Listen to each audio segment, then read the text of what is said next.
ماشي بخير. اول فلوق غادي نشاركو معكم ان شاء الله. اليوم اول نهار ليا، يلاه وصلت للكامبينغ. جيت انا ووليداتي، غادي ندوزو واحد النهيرات.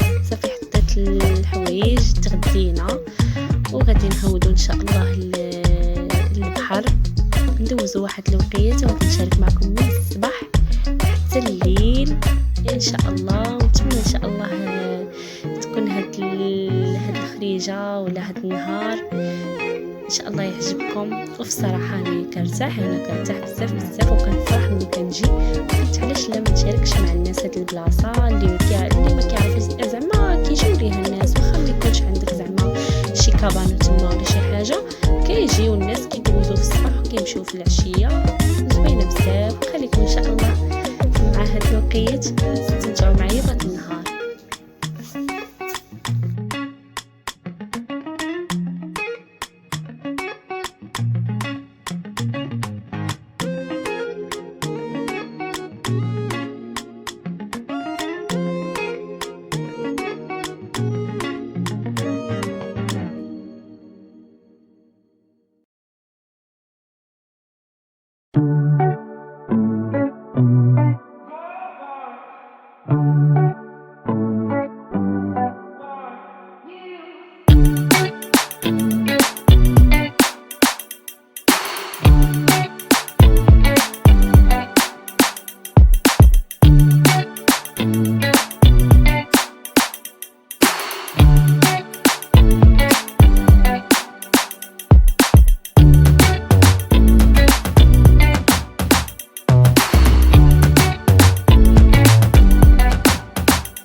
صافي دوشت الوليدات، غادي نمشيو نخرجوا باش نديرو كاسكروط على برا. غادي نهبطوا لتحت الجهه فين كاينين الكافيات، غادي نديرو كاسكروط ومن بعد غادي نمشيو باش نتعشاو ونتمشاو شويه تما ونرجعوا ان شاء الله. وهانتوما معنا ان شاء الله حتى نرجع.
قاعده جينا معطلين.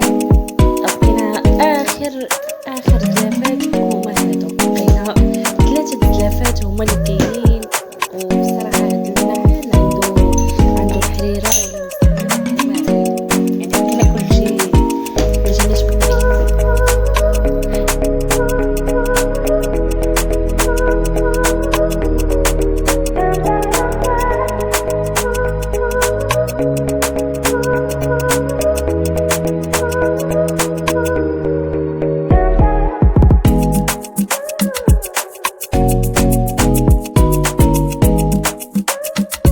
البنات هنايا غادي نمشي ان شاء الله باش غادي نتعشاو. بصراحه ديما كنجيو معطلين، دائما ما خرجناش بكري من الدار. بقيت مع الدراري يلا دوشت ليهم وساحيت واحد شويه، عاد هبطنا لقيت واحد الطواجن ديال الخضره هو اللي غادي ان شاء الله نتعشاو به، وغادي نرجعوا للدار حتى الغدا ان شاء الله. وشكرا لكم بزاف فيديو اخر وفلوق اخر ان شاء الله.